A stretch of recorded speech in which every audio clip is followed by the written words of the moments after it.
5वें अध्याय में कर्म संन्यास योग का वर्णन है।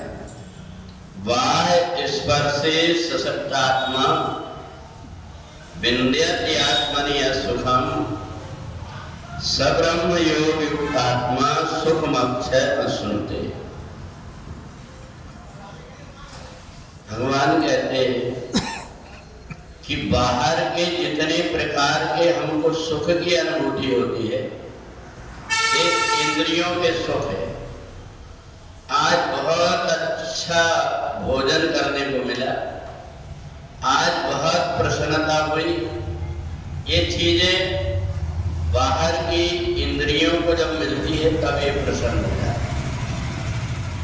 परंतु योगी इससे हट करके चलता है। वो सोचता है बाहरी जितने प्रकार के सुख मिल रहे हैं, ये सब प्रकार के सुख क्षणिक है। आज हमको अच्छा भोजन मिल गया, कल मिलेगा कि नहीं मिलेगा, कल दुखी हो जाएंगे। तो इंद्रियों के इस प्रकार के सुख में अपने आप को न लगा करके और अंतरात्मा में ब्रह्म योग में जोड़ता है। वो देखता है इस शरीर के अंदर जो विचित्रता बनी हुई है, भगवान ने जो मेरे को शरीर दिया हुआ है, ये शरीर मेरा किस लिए है। और वो अंदर जब खोजता है तो उसको लगता है कि मेरे अंदर बहुत सारी शक्तियां छिपी हुई है। मैं केवल इस शरीर को हाड़ मांस का पुतला मान लेता हूं। वास्तव में परमात्मा ने इसके अंदर बहुत सारी शक्तियां छिपा करके रखा हुआ है। उन शक्तियों को खोजना पड़ेगा और वो ध्यान योग में लग करके और परमात्मा का ध्यान करता हुआ अंदर की तरफ जब बढ़ता है और उसको जब सुख मिलता है तो वो आनंदित हो जाता है अपने आप में। उसको ऐसा लगने लगता है कि अब मेरे को जो सुख मिल रहा है, ये सुख को कोई छीन नहीं पाएगा, क्योंकि बाहर की वस्तुओं का नहीं। व्यक्ति को अगर पैसे की ज्यादा कमाई हो जाती तो प्रसन्न हो जाता है। व्यक्ति को सारा सुख बाहर का अच्छा मिल जाता प्रसन्न हो जाता है। परंतु ये सुख बाहरी क्षणिक है। अंतरात्मा में जब वो प्रवेश करता है तो उसको एक ऐसा ब्रह्म योग मिलता है जिसमें कि सुख की फिर कमी नहीं जाती उसको।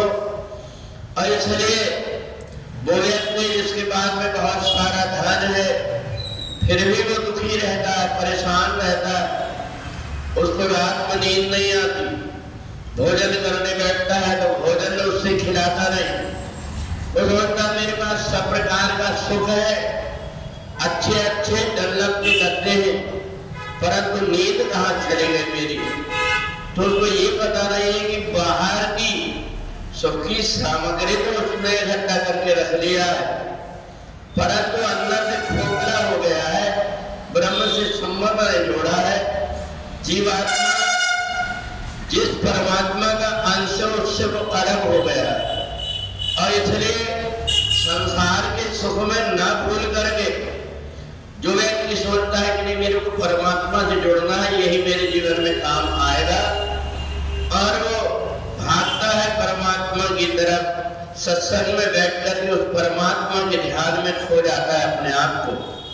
ये उसकी छोटी सी क्रिया परमात्मा से जोड़ देती। जीवन में बहुत सारे उतार चढ़ाव आते हैं, उसको अंतर नहीं आता। उसको ये लगता है कि परमात्मा कोई ना कोई रास्ता निकालेंगे। अंदर से जो परमात्मा से जुड़ गया है उसको विश्वास हो जाता है, पर अंदर से परमात्मा से जो टूट गया है वो व्यक्ति व्याकुल और विचलित होता है, सब प्रकार के साधन होते हुए भी। तो इसलिए अपने जीवन में जितना समय मिल जाता है उतना समय परमात्मा में यदि हमने लगा दिए तो हमारे जीवन सार्थक हो जाता है। क्योंकि बाहर की जितनी प्रकार की वस्तु है वो बदलते रहेगी, कभी कम होगी कभी ज्यादा होगी, परंतु अंदर का जो सुख है वो अंदर का सुख कभी हमसे नहीं छिनेगा। इसलिए बात योग आत्मा विन्यत आत्मने सुखम स ब्रह्म योग आत्मा सुखम अक्षय वस्तुते। वो जो सुख की प्राप्ति करता है, सबको धन संपत्ति छोड़ करके, वैभव छोड़ करके जो परमात्मा से जुड़ जाता है वो आत्मानंद में इसलिए अनुभव रहता है। और दूसरा व्यक्ति जो कुछ भी जीवन में मिला हुआ है उसको ये परमात्मा का ही सब कुछ दिया हुआ है, मैं उसका सेवक हूँ, ऐसा मान करके संसार के सुख में नहीं भटकता बल्कि परमात्मा से भी जुड़ा रहता है। वास्तव में वो कर्म योगी है और कर्म करता हुआ भी कर्म से अलग होता है, और इसलिए ना उसके लिए स्वर्ग है ना उसके लिए कोई नरक है। वो तो शरीर छोड़ करके केवल अपने परमात्मा में ही लीन हो जाता है। बोले वृंदावन बिहारी लाल की।